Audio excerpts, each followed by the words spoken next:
Қайырлы күн баршаңызға.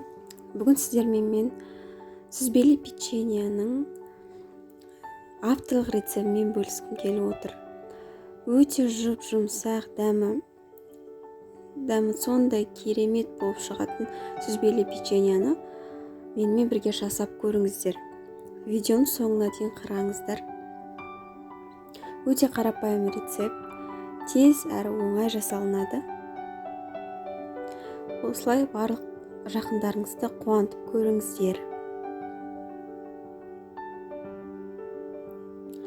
Ең алдымен бізге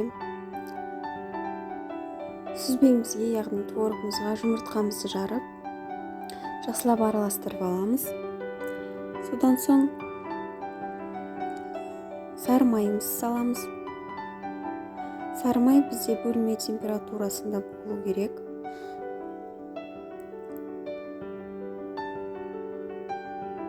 Жақсылап араластырып, содан соң қантымызды саламыз.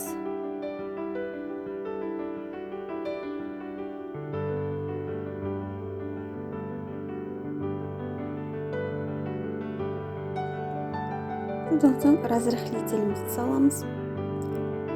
Одан кейін бір стақан ұнымызды салып, тағы да жақсылап араластырып аламыз.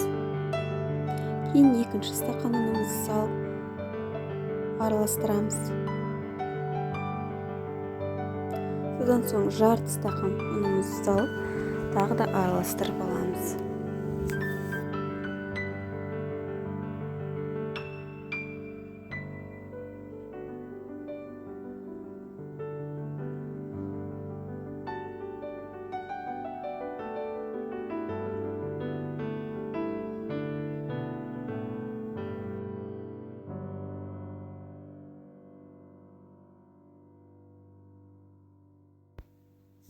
Формамыздың консистенциясы міне осындай видеодағыдай болу қажет.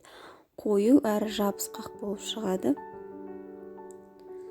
Формамызға пергамент қағазын жайып, кондитерлік мешокқа біздің қамырымызды осылайынан салып аламыз. Содан соң барып домалақ формаларға келтіріп, осылай әрбірін домалақ формаға келтіріп жайып шығамыз, тізіп шығамыз. Осындай домалақ болу қажет.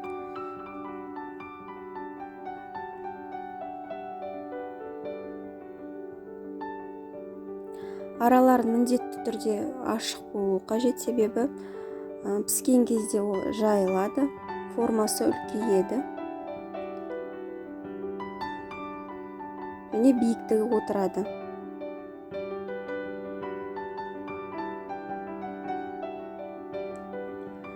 Үстерін осылай домалақтап қасықпен немесе қолымызбен әдемі басып, әдемі формаға келтіріп аламыз.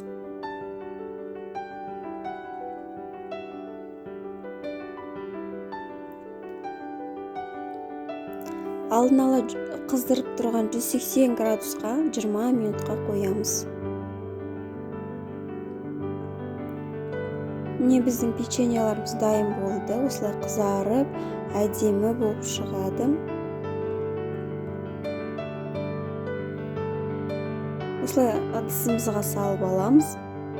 Және қант ұнтағын сепсек, одан әрі дәмі керемет бола түседі. Печеньені дәл осы рецептпен жасап, жақындарыңызды қуантыңыздар. Егер менің видеом ұнаған болса, каналыма тіркеліп, лайк басуды ұмытпаңыздар. Барлықтарыңызға рахмет. Сау болыңыздар.